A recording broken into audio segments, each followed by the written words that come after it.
मित्रांनो, सत्ता ही केवळ खुर्ची नाही, तर ती एक जबाबदारी आहे आणि या जबाबदारीचं सर्वात मोठं मंदिर म्हणजे भारताची संसद. येथे आवाज कोणा एका माणसाचा नसतो, तर आवाज हा कित्येक कोटी भारतीयांचा असतो. तर नमस्कार, मी भाग्यश्री. तुमचं माझं चॅनल ज्ञान यात्रावरती अतिशय मनापासून स्वागत. आज आपण आपल्या पॉलिटी सिरीजचा डे 6 बघणार आहोत, भारताची संसद. आपण ज्या देशात राहतो त्या देशाचे निर्णय कुठे घेतले जातात? उत्तर एकच, भारताची संसद. येथे कायदे लिहिले जातात, भविष्य घडतं आणि राष्ट्राचा प्रत्येक निर्णय येथेच जन्म घेतो. भारताची संसद ही 3 भागात विभागली गेली आहे: राष्ट्रपती, लोकसभा आणि राज्यसभा.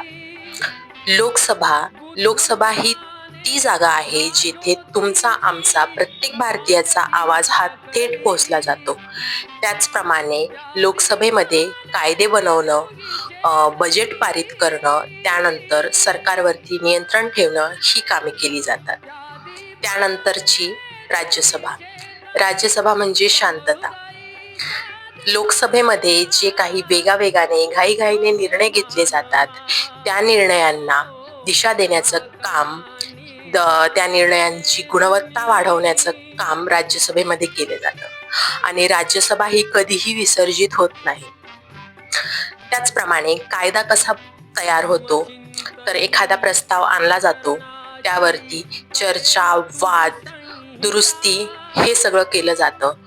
दोन्ही सभागृहांनी मान्यता दिल्यानंतर त्यावरती राष्ट्रपतींची सही होते आणि राष्ट्रपतींची सही होताच त्याचं रूपांतर कायद्यामध्ये केलं जातं.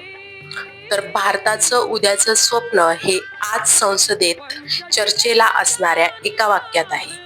तर मित्रांनो, भेटूया पुढच्या भागात आपल्या डे 7 मध्ये. व्हिडिओ आवडला असेल तर लाईक करा, शेअर करा, सबस्क्राईब करा. जय हिंद, जय महाराष्ट्र.